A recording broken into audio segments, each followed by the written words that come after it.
Hello everyone. इस video को start करते हैं और इस वीडियो में मैं पर्टिकुलरली 3 मास हायरिंग्स के बारे में बात करने वाला हूं, जो कि होने वाली है इन्फोसिस, दूसरी होने वाली है टेक महिंद्रा और तीसरी होने वाली है एक्सेंचर। अब ये 3 मास हायरिंग्स के बारे में मैं इसलिए बात कर रहा हूं बिकॉज इन तीनों ही मास हायरिंग्स के बारे में कुछ अपडेट्स आए हैं, कुछ न्यूज़ हैं और तीनों ही बड़ी जो हायरिंग्स हैं वो अपने स्टार्ट होने के आसपास हैं या स्टार्ट हो चुकी हैं। फर्स्ट ऑफ ऑल इस वीडियो में स्टार्ट करूंगा मैं इन्फोसिस से, फिर जाऊंगा मैं टेक महिंद्रा की तरफ, फिर जाऊंगा एक्सेंचर की तरफ। सबसे पहले इन्फोसिस के बारे में बात कर लेते हैं, बट आगे जाने से पहले मैं आपको एक चीज बताना चाहूंगा। थोड़ी सी दुखद खबर है, अब दुखद बोलो या सुखद बोलो मुझे तो नहीं पता।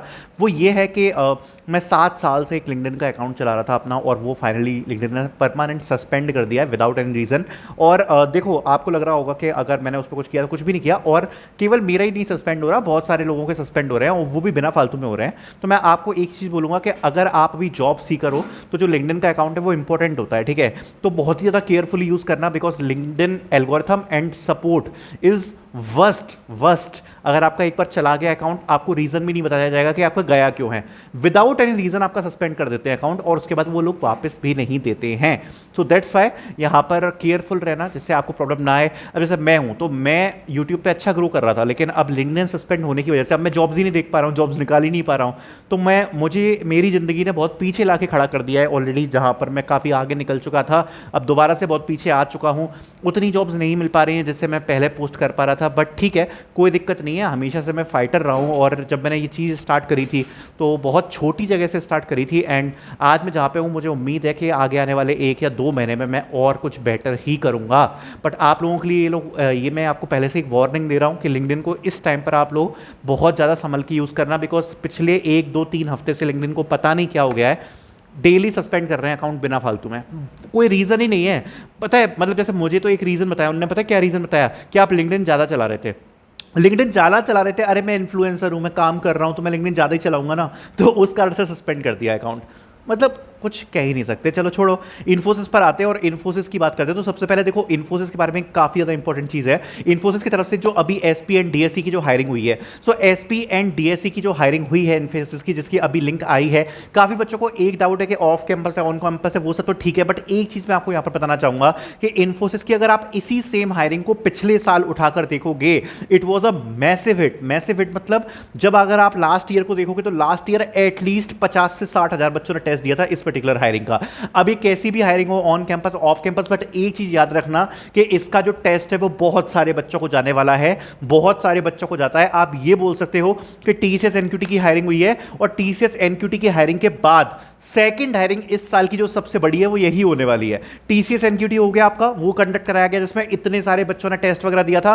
अब सेकंड सबसे बड़ा होगा वो यही होने वाला है इन्फोसिस का। उसके बाद यहां पर टेक महिंद्रा का होगा और एक्सेंचर का होगा, इसलिए उसकी बात करूंगा। अब देखो, पर्टिकुलरली इसमें मैं आपको बता देता हूं, अभी आपके पास केवल 8 से 9 दिन है, हल्के में मत लेना, और उतना ज्यादा डिफिकल्ट भी नहीं है। 2 कोडिंग क्वेश्चंस करने पड़ते हैं। इस टाइम पर बुरी तरीके से लग जाओ, डेली केवल आपको DP graph DP graph DP graph DP graph, daily आपको बस यही करना है। डीपी के क्वेश्चन, ग्राफ के क्वेश्चन, डीपी के क्वेश्चन, ग्राफ के क्वेश्चन, डीपी के क्वेश्चन, ग्राफ के क्वेश्चन। अगर आपने 8 दिन बहुत अच्छी प्रैक्टिस करी, मैं तो कह रहा हूं अगर 10-10 क्वेश्चन डेली कर लिया आपने, 80 क्वेश्चन, 40 डीपी 40 ग्राफ, आपका काम हो जाएगा। क्योंकि जो एक्सपेक्टेड डेट है टेस्ट की, वो यहाँ पर 5 जुलाई के आसपास या उससे पहले ही होगी, ठीक है। जो आपका टेस्ट है 5 जुलाई से पहले या 5 जुलाई के आसपास ही यहाँ पर टेस्ट जो आपका होने वाला है, 5-6 जुलाई तक आप मान के चलो कि आपका जो टेस्ट है वो पर्टिकुलरली हो ही जाएगा, इसलिए उतना ज़्यादा टाइम आपके पास नहीं है। It is a very big opportunity, don't miss to apply. क्या इसमें शॉर्ट लिस्टिंग होती है? शॉर्ट लिस्टिंग काफ़ी ज़्यादा होती है, ये बात मैं बोलूँगा, बट ऐसा भी नहीं है कि काफ़ी बच्चों को टेस्ट नहीं जाएगा। अगर मैं लास्ट ईयर के बारे में बात करूँ तो लास्ट ईयर की आप मेरी वीडियो उठा के देख लेना, बहुत सारे बच्चों को टेस्ट यहाँ पर गया था, ऑलमोस्ट बहुत सारे बच्चों को गया था, ठीक है। बट देखते हैं इस साल क्या होगा, जो भी होगा वो बता देंगे। दूसरी एक अच्छी खबर बताता हूँ आपको टेक महिंद्रा की तरफ से। टेक महिंद्रा की तरफ से यहाँ पर जो कॉलेज टीपीओज हैं उनके साथ उन लोगों का इंगेजमेंट प्रोग्राम स्टार्ट हो गया है, जो कि लास्ट ईयर नहीं हुआ था। ये बहुत इंपॉर्टेंट न्यूज़ है, ध्यान से समझना। टेक महिंद्रा ने लास्ट ईयर कुछ खास हायरिंग करी नहीं है, लेकिन अगर आप लास्ट टू लास्ट ईयर की बात करो, मतलब 2023 की हायरिंग, टीसीएस एनक्यूटी के बाद, जहां पर टीसीएस की तरफ से वो 50-60 हज़ार बच्चे जो हायर किए जाते हैं, उसको अगर आप छोड़ दो तो Tech Mahindra was the company जिसने 15 से 20,000 बच्चे उठाए थे, और थर्ड पे यहां पर एक्सेंचर थी जिसने 10-12,000 बच्चे उठाए थे। तो टेक महिंद्रा की इतनी मैसिव हायरिंग कंडक्ट कराई गई थी जो कि 2023 में थी, और साल में 3 बार कंडक्ट कराई गई थी। और उस वक्त पे भी campus engagement program Tech Mahindra की तरफ से कंडक्ट कराया गया था, जो कि ऑलरेडी रिक्रूटर्स ने इस साल स्टार्ट कर दिया है। अब टेक महिंद्रा की तरफ से आप लोग ये मान के चलो, ये आपके शायद साल की सेकंड सबसे बड़ी अपॉर्चुनिटी होगी। अगर मान लो फॉर एन एग्जांपल, अगर आप टीसीएस एनक्यूटी क्रैक नहीं कर पाते, मतलब ये आपको टीसीएस में आपका सिलेक्शन नहीं होता, तो आपके लिए जो सबसे बड़ी अपॉर्चुनिटी अगले आने वाले 1 या 2 महीने, मतलब जुलाई या अगस्त तक जो आपको देखने को मिलेगी, वो टेक महिंद्रा की होने वाली है, जिसमें आप 10 से 15,000 पोस्टें भी एक्सपेक्ट कर सकते हो। It will be a massive hiring opportunity. Already मैंने अपनी प्रिपरेशन स्टार्ट कर दी है मॉक टेस्ट वगैरह बनाने की उसके लिए, और आप लोग भी अपनी प्रिपरेशन स्टार्ट कर देना अभी से, बिकॉज काफ़ी मतलब भारी कॉम्पिटिशन होगा उसमें। बट हाँ, ये बात मुझे पक्की 100% कंफर्म हो चुकी है कि Tech Mahindra recruiters are connecting with TPOs, because कुछ प्लेसमेंट सोयल में मेरे भी दोस्त हैं अभी, क्योंकि मैं हायरिंग चैनल चला रहा हूं, तो उनने बताया है कि टेक महिंद्रा की तरफ से यहां पर एक बड़ी हायरिंग्स प्लान करी जा रही हैं आगे आने वाले कुछ मंथ्स में।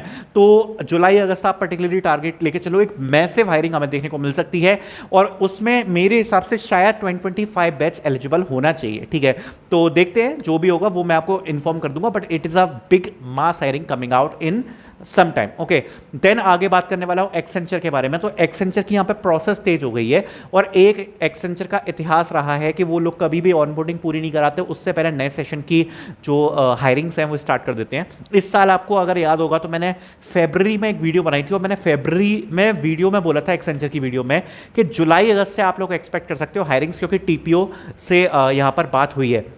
अब मैं आपको एक चीज़ बताना चाहता हूँ कि एक कॉलेज है दिल्ली टेक्निकल यूनिवर्सिटी, हो सकता है आप लोगों को पता ही होगा।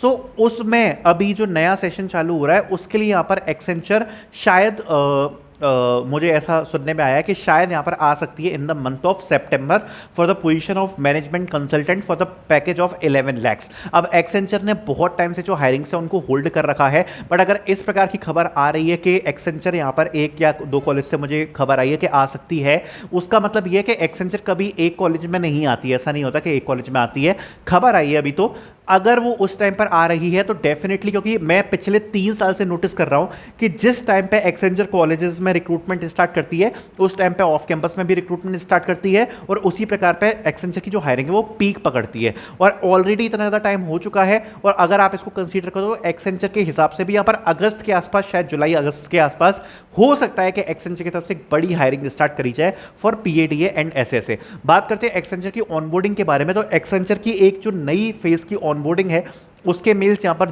जरूर यहाँ पर कैंडिडेट्स के लिए गए हैं, जिसके लिए मैंने यहाँ पर सेपरेट वीडियो बनाई हुई थी। अगर आप एक्सेंचर से ऑनबोर्डिंग का वेट कर रहे हो, और अगर आप थक चुके हो ऑनबोर्डिंग का वेट करते हुए, डेफिनेटली थोड़ी सी गुड न्यूज़ है आपके लिए। मैं अभी भी आपको बोलूंगा कि अगर आपकी जॉब नहीं लगी तो दूसरी कंपनीज को देखते रहना, बट ऑनबोर्डिंग की प्रोसेस जो है वो एक्सेंचर की तरफ से तेज करी गई है। ये पर्टिकुलर 3 खबरें मेरे पास थी जो मुझे आपके साथ डिस्कस करनी थी। आई होप आपको वीडियो पसंद आई होगी। Thank you so much for watching.